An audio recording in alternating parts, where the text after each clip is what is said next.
بەپێی یاسای بودجەی عێراقی 2019 کە لە مادەی دە پەیوەستە بە هەرێمی کوردستانەوە لە چەند فەقەرەیەک بکاتوە لە فەقەرە یەکەم ئەڵێ هین بکرێنی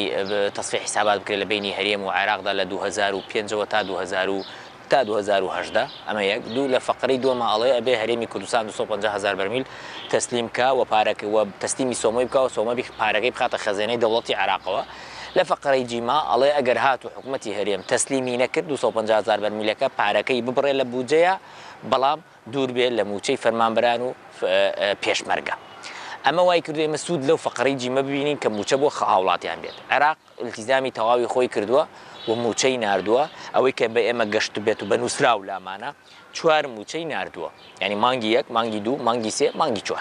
ئەم 4 موچەی ناردووە و ئێستا کار بۆەوە ئەکا میکانیزمێکی دانا بۆ ئەم موچەی مانگی 5 بنێرێت لە پێش جەژن موچەی مانگی 5 ژانێرێت ئەوەی کە دێتە ناو هەرێمی کوردستان 454 ملیارە هی موچە خۆران ڕاواتبی موچە خۆرانی هەرێمی کوردستانە کە 682,000 و 67 ملیارە هی پێشمەرگە هەمووی بەیەکەوە دێتە ئێستا بە تەواوی ناتۆ چکە پارەکە ئەچێتە سەر ڕقم حیسابی وزارەتی دیفاع بێت لێەوە بێتۆ سەر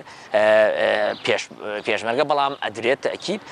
باقیتری نایە بەهۆی ئەوەی کە نایە بۆچی لەبەر ئەوەی کە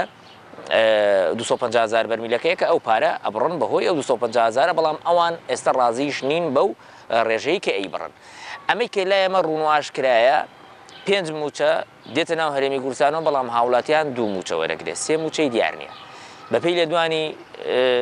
وەزیری دارایی عێراق فواد حسێن کە دوێنێشەوە بەرنامەی هەبووە لە کەناڵی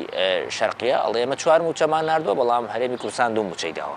بەڵام پاساوش بۆ هێنێتەوە ئەڵێ هەرێمی کوردستان قەرزارە من لێرەوە ڕوونیەکەم و هەرێمی کوردستان ئەو قەرزارە نییە چکەن ڕێژەیەکی زۆر نەوتەفرۆشێ ئەگە دراسی بکەین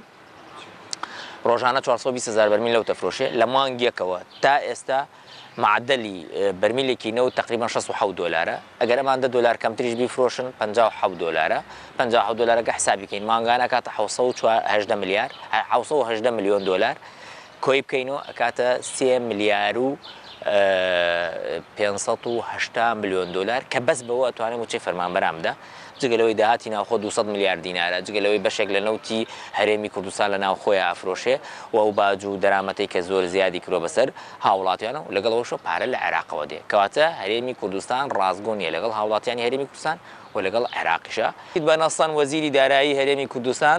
لە مقابلەیەکە ئەڵێ ئێمە ڕووزنەفت 2 ملیار و شتێک قەرزارین دۆلار ملیارێک و 250 میلیۆن دلارمان داوەتەوە ئەمە خۆی هەر ئەسڵی نیە ئەسڵەن ڕووزنەفت هیچ ئیشێکی وەبەرهێنانی نەکردووە لە هەرێمی کوردستان تا ئەمە قەرزاری بن ئەمە یەک ئیشی کردووە بۆرێکی نەوتمان هەبوو هی خۆمان بوو بە پارەی هەرێمی کوردستان دروستکراوە ئەمان پێیان فرۆشتووە ئیتر نازانم لەم ئەمە چ ئینەگیدێ ئازان بۆری نەوت بفرۆشرێ من بیفرۆشم حکوومەتی هەرێم بیفرۆشێ بە ڕووزنەفت ئەبێ ڕووزنەفت قەرزاری من بێ من قەرزاری ڕووزنەفت بم کاتە ئەم قەرزانە پاساوە بۆ بردننی موچەی خەڵک اینجا حەزەکەم یەک شت ڕوونکەمەوە ئەگەر حکوومەتی هەرێمیش قەرزار بێ نایاساییە دەست با بۆ موچەی خەڵک بۆ لەبەرەوە ئێمە لە عێراقا بابمان هەیە فوسوڵمان هەیە لە موازنە ئەم باب و فوسوڵە دەسەڵاتی پەرلەمانە بەپێی بڕگەی دوی مادەی 62 دستوری عێراقی نەقلکردن لە بینی ئەبواب و فوسوڵ فی موازنە لە سەلاحیەتی مەجلیسی نوابە یعنی لە سەلاحیەتی پەرلەمانە پێش ئەوەش یاساکە دەرچێت کە ئێستا یاساکە دەرچۆ کەس ناتوانێت مناقلە بکە ئەبێت جارێکی بێتەوە بۆ پەرلەمان قسەی لەسەر مناقلەوانێ بکرێت کەس ناتوانێت مناقلە بکە ئەم پارە دێ لە بابی موچەیە پێی ئەوترێت تعویض الموظفین لەو بابە یادێ ئەبێ بدرێتە موظف چکە دوایی دوو شتەیە لە عێراقا لە هەموو دنیا دوو شتەیە موازنە هەیە میزانیە هەیە موازنە ئەوەیە کە تۆ خوتە و تەختیتی خۆت دائەنەی بۆ ساڵەکە ساڵی پێش ئەوە ینی بۆ نمونە ئێمە لە 2010 بۆ 2019 دایانەی میزانیە ئەوەیە ختامیە دی ئەو پارانە سەیرەکەی بزان سرف کراوە لەو موازنە لە بابەکان و فسوڵەکانی وەکو خۆی سەرکراوەیانە کەواتە بەم کارە حکومەتی هەرێم پێشێلی دستوری عراقی کردووە پێشێلی یاسای کردووە ئێمە شەڕمان کردووە لە پێناوی ئەوەی کە موچەخۆرەکانمان بە سەربەرزی موچەی خۆیان وەرگرن و ئەمە حەقی خۆیانە نە منەتی ئێمەیە نە منەتی حکومەتی عێراقیە نە منەتی حکومەتی هەرێمە کە منەت بکات بەسەریانە کارەکەن حەقی خۆیانە موچەی خۆیان لە کاتی خۆیان وەرگرن بەڵام بەداخەوە ئەمان ئێمە هەر بەردەوام بووین هەر قسەمان لەگەڵان وەرە پەیامان ناردووە طبعاً پێش ئەوەی کە ئەم سکاڵاتوە مارکەم لیژنەی کشتتوکاڵی پەرلەمانی کوردستان سەردانمانی کرد بە بەنەستان ئێمە پێیانمان وت وتمان کاکە گیان حکومەتی هەرێمە بە موچەی خەڵکودا ئەگەر نەو تەسلیم نەکە ئەم موچە بەردەوام نابێ ینی موچەکە بەردەوامە بێ ئەم ساڵ بەڵام دوای ئەوە کێشەمان بۆ دروستە بێ ینی بە هەموو کەسێکمان وتووە بەڵام بەداخەوە ئەوان هەر لەسەر ئەو پرنسپ و بنەمایی کە خۆیان دایان ڕشتووە بۆ بە هەدەردانی ماڵی گشتی و بۆ بردننی سەربەت و سامانی میلەتێک لەسەر و پرنسپە بەردەوام لەبەر ئەوە من هەوڵمدا سکاڵات تۆمار بکەم و داواکار بووم لە داواکاری گشتی عێراق کە ئەم کەیسە بجوولێنێت چکە ئەویش ینی بەڕاستی هاوڵاتی هەرێمی کوردستان هاوڵاتی عێراقیە و حەق و مافی هەیە و دەبێت بە هەمومانەوە هەوڵدەین دیفاع و پارێزگاری لە مافەکانیان بکەین ئەجا ئێمە بەردەوامە بین لەگەڵیانە لەو ئەچێ من دوای جەژن خۆم سەردانێکی داواکاری گشتیش بکەم چکە بە نووسرا و نردومە کە داوای لێ بکەم ئەم سکاڵا بجوولێنێت ئەگەر لە کۆتایی ینی ئەم مانگە بۆم دەرکەوت کە ئەوان ناتوانن بیجوولێنن یان شتێکی قانونیان لایە کە پێیان ناکرێت بیجوولێنن ئەو کاتە من هەوڵ دەین کەمپینێ دروست بکەین لە هەرێمی کوردستانە و داواکارم لە مەحامەکان وانەی بە تایبەتی عەرەبیەکانیان زۆر مەزبوطە لەگەڵمان نابن پشتیوانیمان بکەن و بەشێکیان بێن بۆ بەغداد من هەموو ڕەهاتنیان بۆ بەغا و دابینکردن شوێن بۆیان هەموویان و ئەمنێتیان پاراستنی ئەمنێتیان هەموو یەگرمە ئەستۆی خۆم و سکاڵات و مەرەکەین لە محکەمەی ئیتیحادی دش بە حکومەتی هەرێم و دش بە کەسانەی کە بەڕاستی بەرپرسن لەوەی کە نەوتیان کە داهادێتە ئەم هەرێمە بەڵام نایدەن بە هاوڵاتیان من لێرە داواکاریشم لە ئەو کەسانەی کە بەرپرسن لە حکومەتی عێراقی حسڵی کوردیان وەرگرتووە یعنی بە حەزەکەم بە ڕاشکاوی قسە بکەم ئەگەر مەسەلە کورد نەبێ سەد وەکو دکتۆر بەرهەم نابێ بە سەرۆکی کۆمار ئەو پۆستە پۆستی کووردە بە ئەو پۆستە حزبی نییە ینی ئەو مامەڵە بکە بە شێوەیەکی حزبی ئەگەر مەسەلە کورد نەبێ سەد وەکو فواد حسێن نابێ بە سەرۆکی بە وەزیری دارایی لەبەرەوە ئەبێ ئەمانە بجوولێن کەیسەکان بجوولێنن و دیفاع لە خەڵک بکەن کاکە ئێمە نوێنەری کوردن لەوێ ناکرێت بە نوێنەری کورد نوێنەری حزبی بن مامەڵە بکەن من داواکارم لیان ئەوانش ئیشی خۆیان بکەن و ئیشەکانی خۆیان دەسەڵاتی ئەوانەکە